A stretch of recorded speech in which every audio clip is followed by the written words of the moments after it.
Prix de reconnaissance en équité, diversité et inclusion. Paul Godet, chargé de cours, département des sciences de l'éducation et conseiller pédagogique en technologie éducative, service des technologies de l'information. Ce chargé de cours se différencie par son engagement envers l'inclusion et l'innovation pédagogique. Depuis plus de 20 ans, il intègre avec succès des personnes vivant avec une déficience intellectuelle dans ses cours universitaires. Ces personnes, jumelées à des équipes étudiantes, contribuent pleinement au succès collectif de la classe. Leur présence sensibilise la population étudiante à la diversité, combat les préjugés et normalise leur potentiel de contribution sociale. Récemment, Paul Godet a également introduit un chien d'assistance dans ses cours, facilitant l'intégration sociale des personnes vivant avec un trouble du spectre de l'autisme. Par ailleurs, son implication exemplaire permet à l'équipe du plateau de travail de l'UQTR de s'épanouir pleinement et à l'université de rayonner en tant qu'institution ayant à cœur l'équité, la diversité et l'inclusion.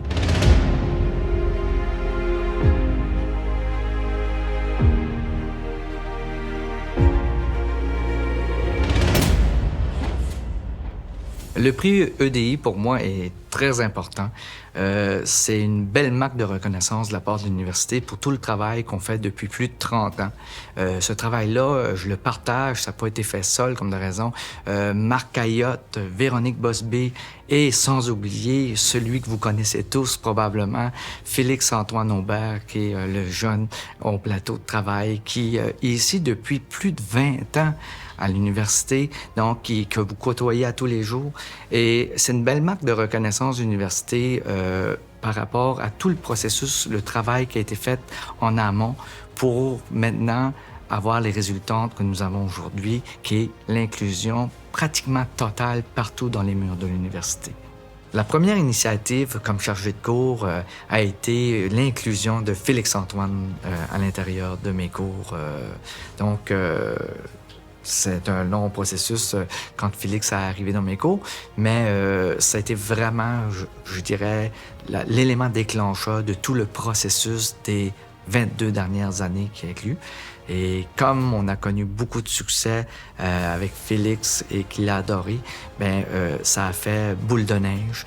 Et maintenant, on est rendu avec 14 personnes, des fois 16 personnes qui viennent participer aux cours et aux divers ateliers qui sont offerts ici à l'université. Donc, c'est vraiment une réussite sur toute la ligne. Les diverses initiatives au niveau de l'inclusion ont teinté vraiment ma façon d'enseigner et, je dirais, ma carrière au complet à l'UQTR.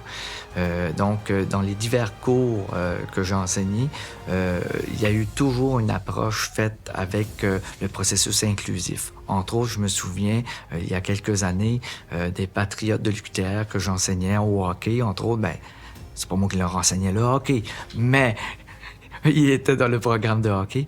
Dans un processus pédagogique, appris à patiner à un jeune qui avait des besoins spéciaux. Donc, c'était vraiment enrichissant de voir que tout ce qu'on avait fait par le passé avait des répercussions sur la suite.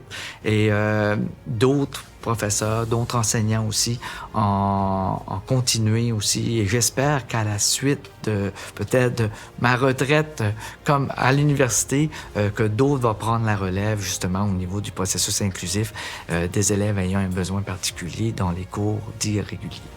Une des réalisations que je suis le plus fier au niveau de l'inclusion, je dirais, c'est la participation d'universités de la France, de la Suisse et de la Belgique à mes cours pour voir comment on procédait ici à l'UQTR. Donc, ça avait vraiment un rayonnement international, puis c'était intéressant. Puis, on était surpris aussi à la fois de savoir qu'on avait un impact à l'extérieur de l'université, parce qu'au départ, c'était pas vraiment ça le but. Puis, je dirais aussi un autre aspect que je trouve important aussi, c'est vraiment la participation de nos vice-rectorats. On a eu une remise de diplôme honorifique à l'intérieur de mon cours pour ceux qui avaient réussi. Et ça a été un oui immédiatement de la part des vice-rectorats. Et ça, je tiens à les remercier parce que c'est un impact majeur au niveau de la culture ici à l'UQTR.